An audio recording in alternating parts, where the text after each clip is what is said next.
promised, I will be doing the quick answers at the end of the lesson, Red Eye.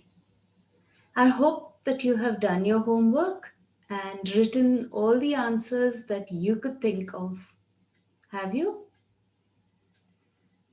Then let's correct them together.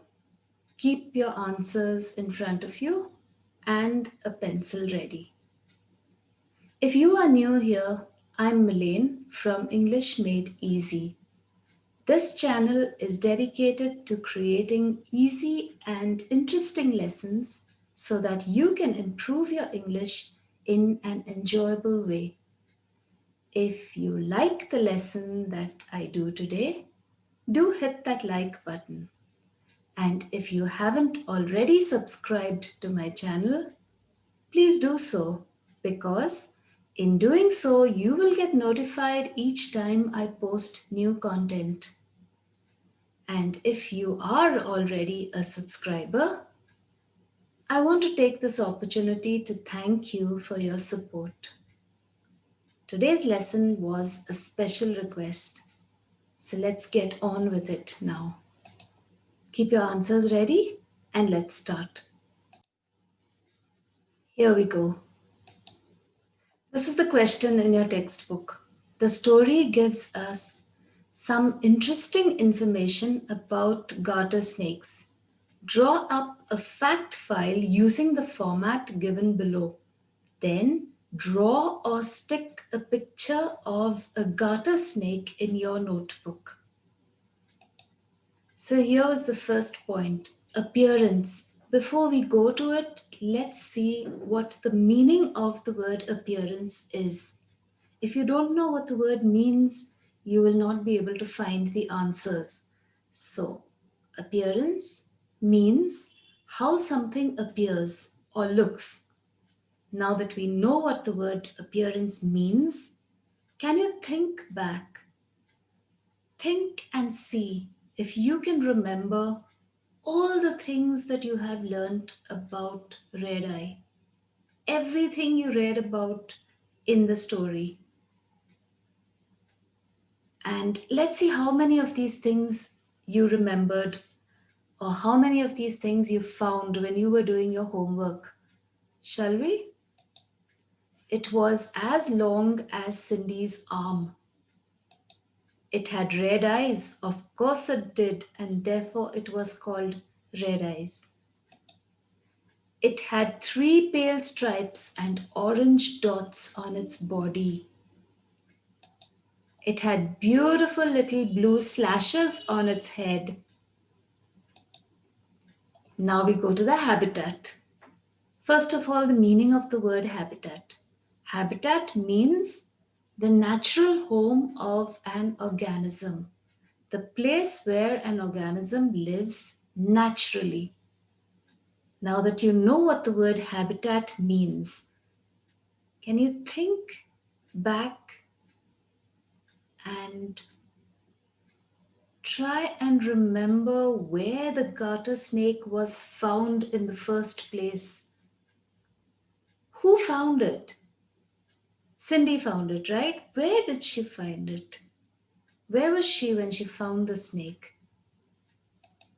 It lived on a farm. Do you remember that? Remember that Sydney had gone to visit her uncle who lived on a farm, and that is where she found the garter snake? Okay, now let's move on. The next point is feeding habits. The meaning of the word feeding habits is how it ate. How did it eat? How did the garter snake eat? Do you remember that Sydney used to be fascinated with the way it ate, and she would try and tell Emily all about it, and Emily would feel disgusted. So how did it eat? Do you remember?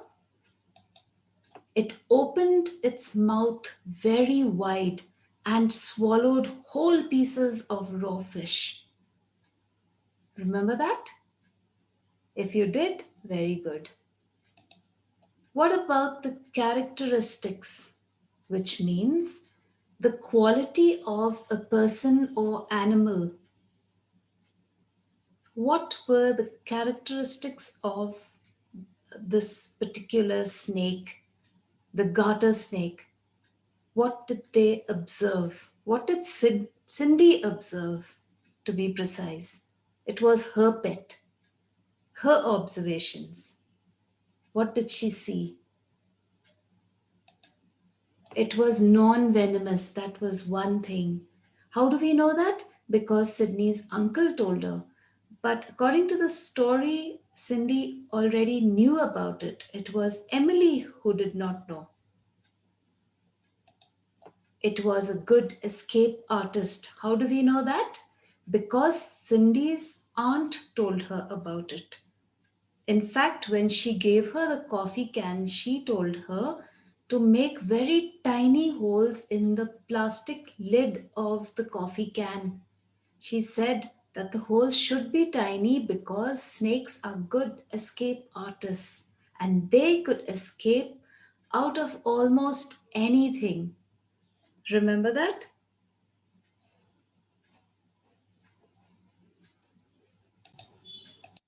It would not hurt anyone if handled properly. It shed its skin. Do you know that?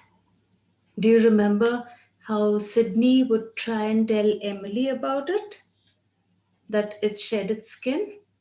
And do you know why snakes shed their skin? If you do, that's very good. And if you don't, I think you need to find out. It's interesting. And it stuck its tongue out to smell things. These are all the things that we have learnt from the lesson Red Eye about the characteristics of a garter snake. Let's move on. What about the behavior, which means how a person or animal behaves? Do you know anything about the behavior of that garter snake? Were we told anything about it? Yes. For one, it was friendly. How do we know that? Because it stuck its tongue out to greet Cindy. Well, we know that all snakes stick their tongues out to smell things. That's what Cindy says. But Cindy thinks that her pet snake sticks its tongue out to greet her. How far that is true, we don't know. That is what Cindy thinks. But we will mention it because Cindy thinks that way, and that is what the story is all about. So we will say that the garter snake was friendly. Also, it liked to snuggle among towels. Definitely. That is why it was found snuggled among the towels in the bathroom. Who found it there? Emily. Do you remember? Well, I do hope that you got most of your answers right, or all of them, even better. And if not, I hope you have corrected your answers because that is important. I'll be back tomorrow with another lesson for you. In the meantime, you could check out the exercise on hyperbole that I did in this video up here. And it is one that will help you to explore your creativity so you will enjoy it. And for now, I will say, like I always do, practice your English as much as you can because practice makes perfect. Keep reading, keep practicing. Until next time, bye.